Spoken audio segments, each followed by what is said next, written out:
स्वागत है आज के इस धमाकेदार सेशन में। आज के सेशन में हम लोग सॉल्व करेंगे मॉडल प्रश्न पत्र संस्कृत 2024 विषय हिंदी का, यानी हिंदी का मॉडल पेपर सॉल्व करेंगे। तो वीडियो को एंड तक देखना। चैनल पे नए हो तो चैनल को सब्सक्राइब कर लेना। चलिए फटाफट स्टार्ट करते हैं।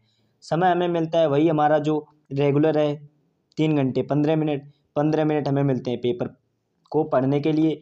पूर्णांक है हमारा 70 नंबर का, जिसमें 50 नंबर आपको लिखित में मिलेंगे और 20 नंबर OMR शीट में मिलेंगे।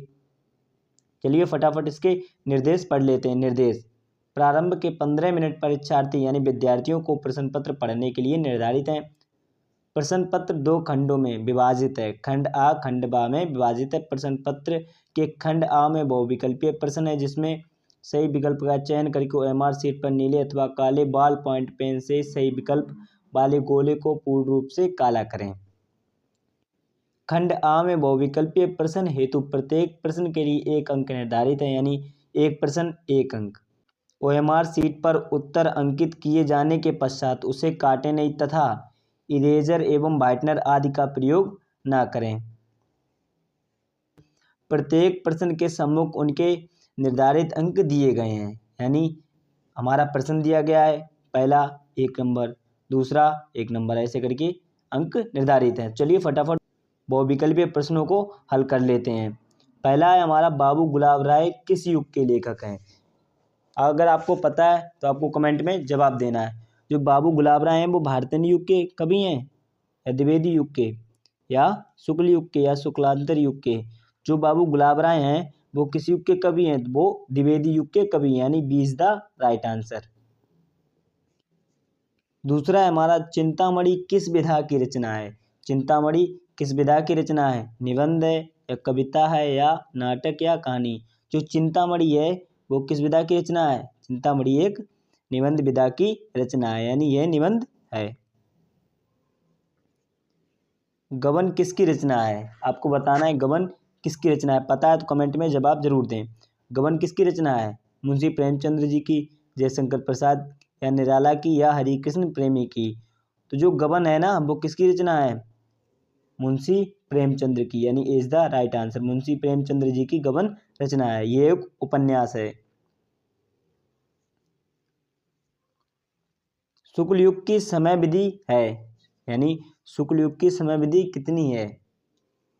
1936 से 1943 तक, 1919 से 1938 तक, 19 से 1918 तक, या उपरोक्त में से कोई नहीं? यानी शुक्ल युग की जो समय विधि है वो 1919 से लेके 1938 तक, यानी 1919 से लेके 1938 तक। पांचवा है हमारा, नीड का निर्माण फिर किस विधा की रचना है? यानी नीड का निर्माण फिर किस विधा की रचना है?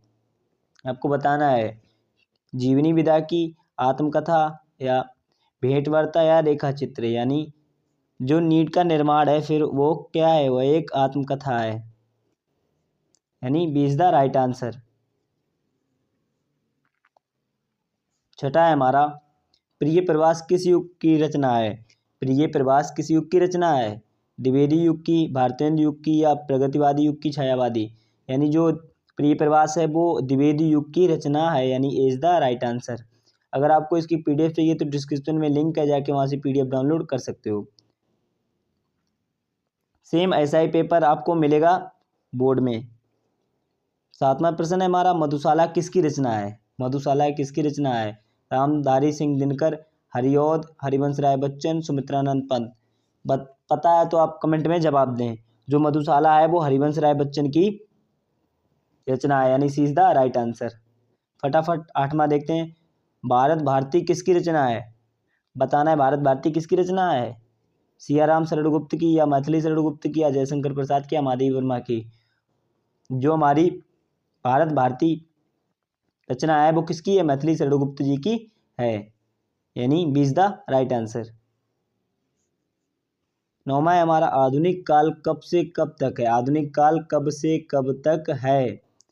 सन 1943 से अब तक, 1643 से 1843 तक, या सन 1918 से 1936 तक, या 1936 से 1943 तक? यानी जो आधुनिक काल है वो अब सन 1843 से लेके अब तक का जो समय है वो क्या है? आधुनिक काल, मॉडर्न टाइम।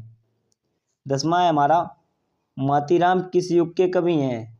मतीराम किस युग के कवि हैं? आधुनिक काल, आदिकाल, भक्ति काल, रीतिकाल।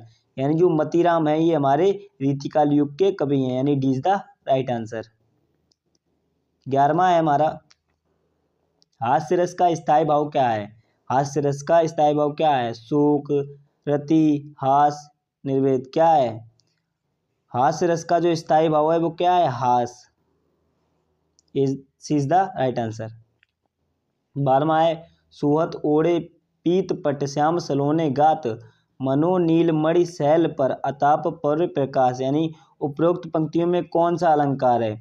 उपमा अलंकार, रूपक अलंकार, उत्प्रेक्षा अलंकार, श्लेष अलंकार। कौन सा अलंकार है? तो इसमें उत्प्रेक्षा अलंकार है, यानी B is the right answer. फटाफट 13वां क्या है हमारा, रोला छंद में कुल कितने चरण होते हैं? रोला छंद में कुल कितने चरण होते हैं? कितने चरण होते हैं? 2 चरण होते हैं जिनमें 13-13 मात्राएं होती हैं। कितनी कितनी मात्राएं होती हैं? 13-13 मात्राएं होती हैं। 14वां है हमारा, आकर्षण शब्द में किस उपसर्ग का प्रयोग किया गया? बी उपसर्ग का, मान उपसर्ग का, अक का या आ का? यानी आकर्षण शब्द में आ उपसर्ग का प्रयोग किया गया, यानी आकर्षण। 15वां है हमारा, रचना के आधार पर वाक्य के कितने भेद होते हैं? रचना के आधार पर वाक्य के कितने भेद होते हैं? 2 भेद, 5 भेद, 6 भेद, 3 भेद। यानी रचना के आधार पर अगर हम बात करें तो हमारे कितने भेद होते हैं? 3 भेद होते हैं, यानी D is the right answer. 16वां है हमारा, पीताम्बर में कौन सा समास है? आपको बताना है पीताम्बर में कौन सा समास है। फटाफट बताओ, पीताम्बर में कौन सा समास है? कौन सा है? बहुवीर्य समास। सी इज द राइट आंसर। आंसू का तत्सम रूप है, आंसू का तत्सम रूप है अश्रु, अंशु, रोना या आंख। क्या है? यानी जो अश्रु है हमारा ये आंसू का तत्सम रूप है, यानी इज द राइट आंसर। 18वां है हमारा, कृतवाच्य में किसकी प्रधानता होती है? कर्ता की प्रधानता, कर्म की प्रधानता, भाव की प्रधानता, इनमें से कोई नहीं। कृतवाच्य यानी कर्ता की प्रधानता, तो इज द राइट आंसर, कर्ता की प्रधानता। 19वां है हमारा, ताव्य शब्द में वचन एवं विभक्ति है ए, यानी पष्टी विभक्ति एक वचन। Is the right answer. 20वां है, निम्नलिखित में सर्वनाम है। सर्वनाम क्या है? मनुष्य, वचन, वह, इनमें से कोई नहीं। सर्वनाम क्या है? यानी वह क्या है? वह एक सर्वनाम है। हम लोग इंग्लिश में बोलते ही, सी, इट, दे, ये क्या है? ये सर्वनाम है। तो खंड आ तो हमने क्लियर कर लिया, उसमें 20 MCQ है जिन्हें OMR शीट पे भरना है। अब वर्णनात्मक प्रश्न खंड बा में, इसमें बोला गया है निम्नलिखित गद्यांश पे आधारित 3 प्रश्नों के उत्तर दीजिए। यानी ये हमारे 3 प्रश्न हैं।